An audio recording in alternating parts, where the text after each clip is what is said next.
What happens January 21st? Where do you start? Well, there's three rails we'll start the first day. Number one, we're going to secure the border. Number two, we're going to run the deportation operation.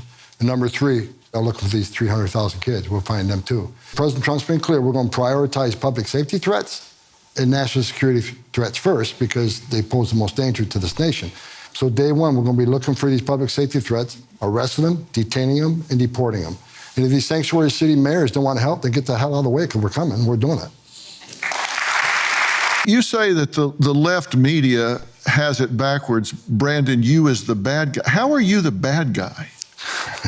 You know, I grew up in a family full of cops. My grandfather's a cop, my dad was a cop, and we're in a situation now where the left thinks those who enforce the laws are the bad guys, those who broke the law are the victims. Well, we're going to change that after January 20th. Sounds good. Joining me now, my friend Sara Gonzales, host of Unfiltered with Sara Gonzales. Okay, Sara, I have my wish list for what I want to see begin in 2025. I have my list of priorities: immigration, deportation, debt, and all that other stuff. What's the Sara Gonzales wish list? Well, I'm sure it probably looks a little similar to yours, Jesse. I do want the border to be secured. I do want mass deportations. I do want them to end birthright citizenship. But I do want a little bit more than that. I want the justice to be enacted on all of the people who weaponized the legal system, not just against Donald Trump, but against all of the pro-life protesters, against the grandmas who were waving their American flags on January 6th at the Capitol.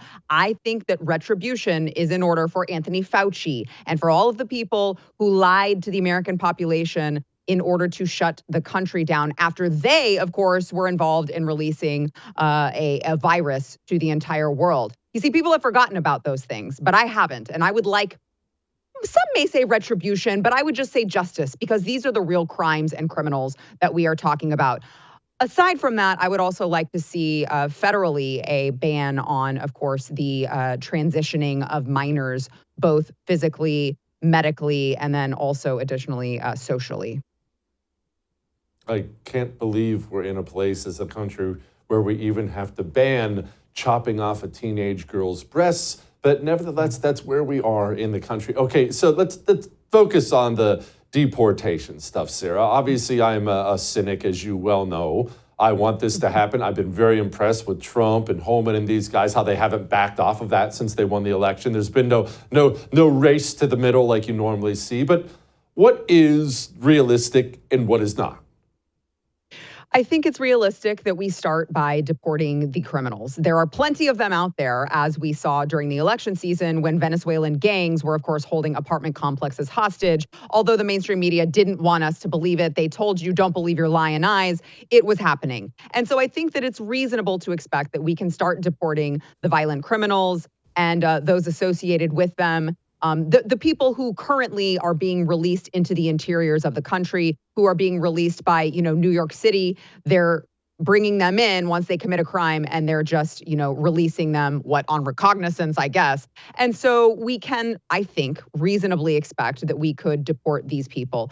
I agree with your cynicism in the sense that I don't think that they will be able to deport everyone. There's mothers, there's children that I think optics-wise, the American people are going to feel a little icky about.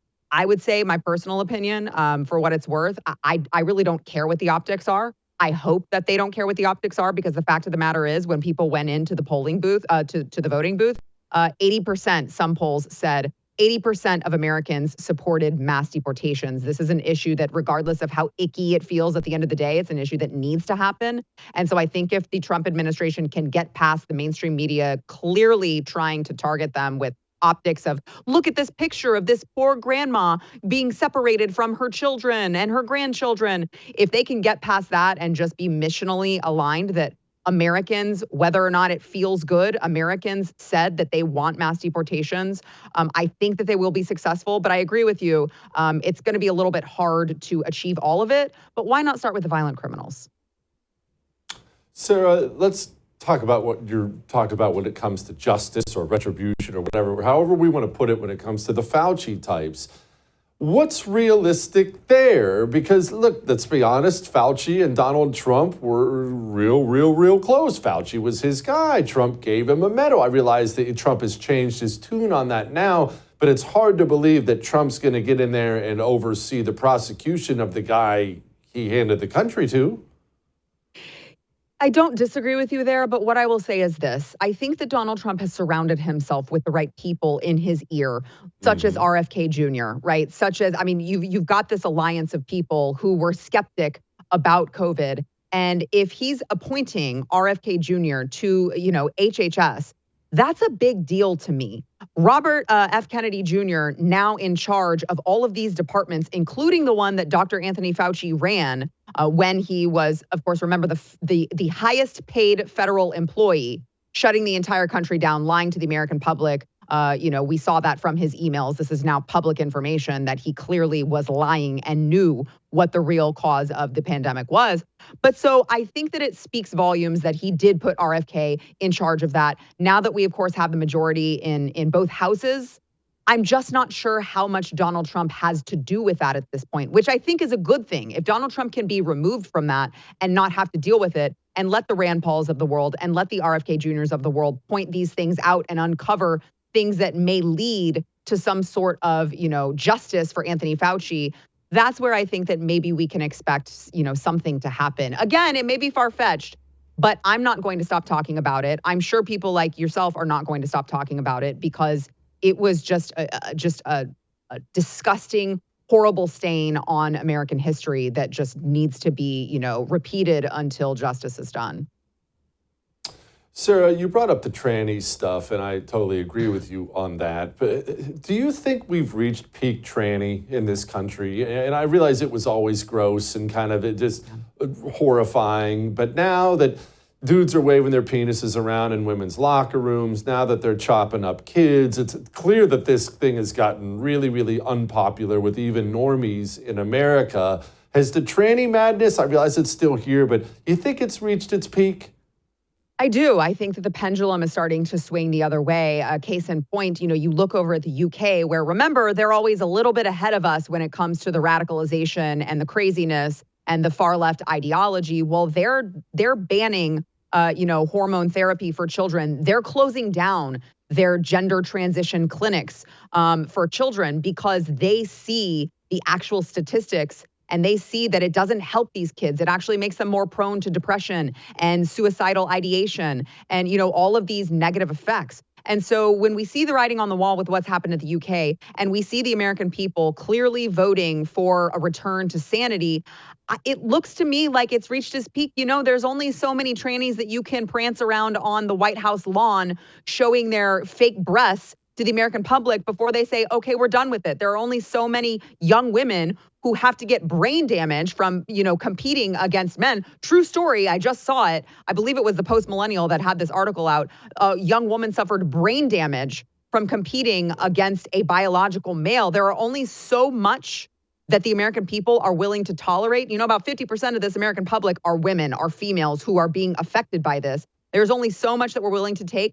I think that we've had enough. I think that we saw the writing on the wall with what's going on in, the UK and other places. And I mean, my lips to God's ears, I hope. I think that the American people have had enough and we're finally going to see that end. Along with banning trannies in women's sports, how realistic do you think it is to ban women's sports entirely? Well, look, Jesse, I mean, they're subsidized by the men's sports. So if we're looking at a purely economic standpoint, it just makes sense. Nobody watches it, and it's a money suck. I'm with you.